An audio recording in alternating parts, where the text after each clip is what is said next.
It's limited by law. Bakit po natin luluwagan? What is your logic behind that? Logic Kasi being... I cannot concur with your statement as a lawmaker. Because I yung cannot. iba po, binibigyan lang po ng permit to carry with 500 rounds. Nanalo na nga sila with that eh. Yes, sir. Why do you have to loosen the law?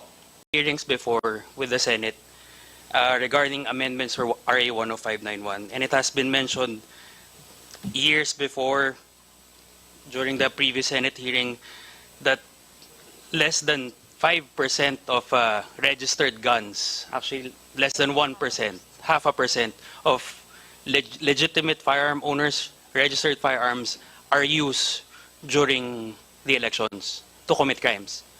Majority, if not almost all of the guns used during election-related violence are all unregistered firearms, illegally acquired firearms. So our primary concern as an industry is we are putting restrictions to legal gun owners, and at the same time, we are punishing legal gun owners for doing something that, whether they use it offensively or defensively. Mr. Chair, motion paper regarding this. Thank you po. So, Mr. Efren Reyes, kasamahan ko sa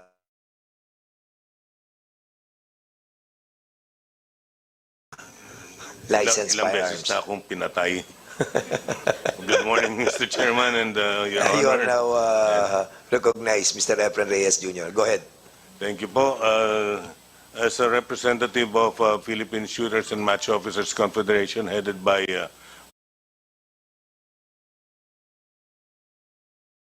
former TESDA Secretary Suharto Mangudadatu, former Congressman too. I'm being the Vice President External of PSMOC. The position right now is I agree with mostly of all their resentments and with regards to the mga bills na they're trying to pass, and the position right now for PSMOC is the shooters. Ever since the enactment of the RA 10591, we have been what you call this disenfranchised. Nawala na po ang karapatan ng mga shooters with regards to permit to transport. Before, we were enjoying permit to transport na mga 6 months, even yung iba nga mga binibigyan pa ng 1 year na permit to transport to all firing ranges in the Philippines, including practices and competitions. Ngayon, we are merely limited to 5 days for every competition. Wala pang, kung magwa-practice ka, kailangan pang kumuha ng permit to transport ulit. Masyadong nalilimitahan yung galaw ng mga shooters natin, where in fact, our shooters also represent the Philippines in world competitions. By limiting our practices and competitions, nahihirapan tayo sumali.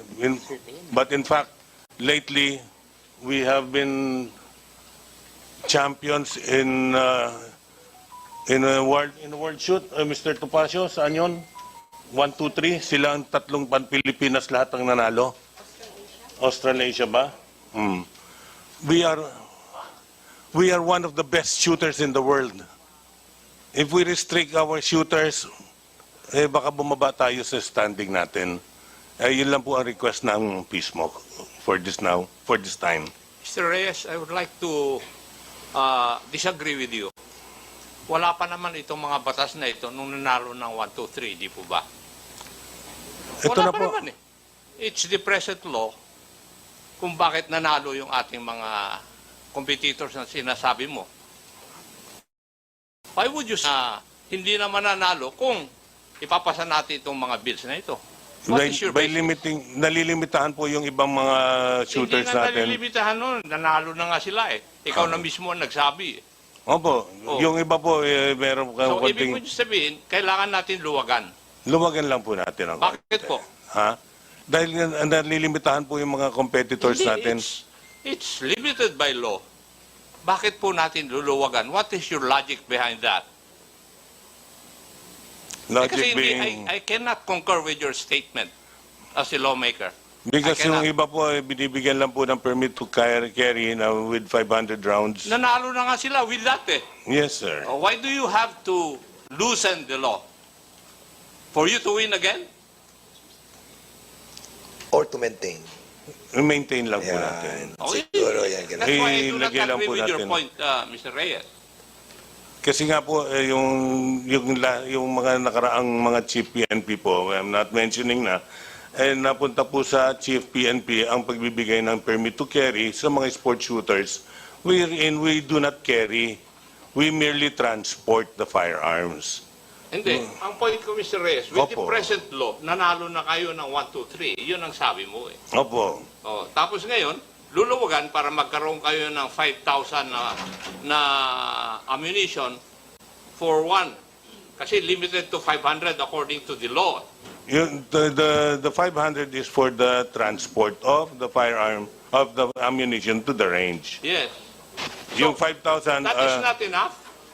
the 500, usually po, 500 is kuminsan kinukulang pa ang shooter sa firing range for a competition. Yung PNP, do you agree with that? That 500 is not enough for practice? For one practice session?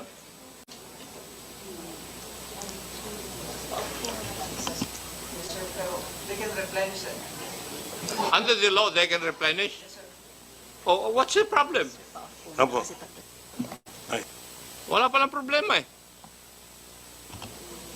So, ang sinasabi ni Chairman Acop ay we created champions, di ba? The best, no?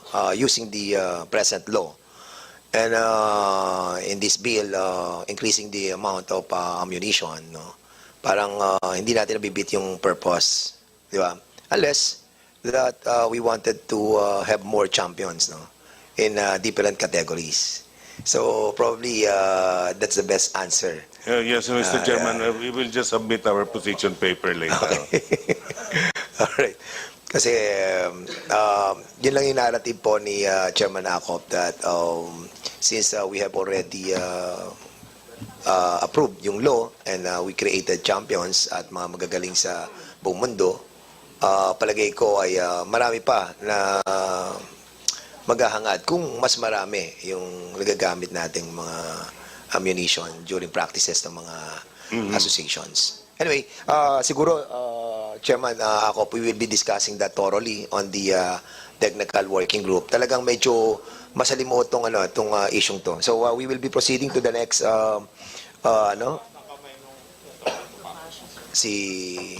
Mr. Topacio, are you raising your hand? Yes. Okay, go ahead, please. Mr. Chair, to answer the question lang of the good Congressman Acop, I think si Mr. Reyes, hindi niya masyado explain. A lot of these shooters during the gun ban and most of the time when they practice, a lot of them are in the US because in the US, they don't restrict ammunition. If you talk to any shooter here in the Philippines, especially those who compete abroad, I mean, my brother is part of the national team for shotgun, and he can only bring a certain amount of rounds during practice rounds. The minimum amount of ammunition, if you want to train competitively, if you want to go to the World Cup, if you want to join the Olympics or the SEA Games, is at least 1,000 to 1,500 rounds a day. And we are only being allowed, I believe, if you're a sport shooter, 500. And during that time, Mr. Chair, even if you replenish, it takes probably a week at most to get a permit to transport. Whereas if you're a competitive shooter and you're representing the Philippines, you would need to practice almost every day if possible. So I think that is the reason why these proposed amendments are being, kaya siya linalatag po sa inyo, Mr. Chair. It's not only to allow yung amount of ammunition to be owned, but also most of the reason is because sport shooters really need to practice with a lot of ammunition. And bear in mind po, Mr. Chair, with the increase of ammunition na pinopropose po dito sa House Bill, from what we understand, this does not only include the civilians.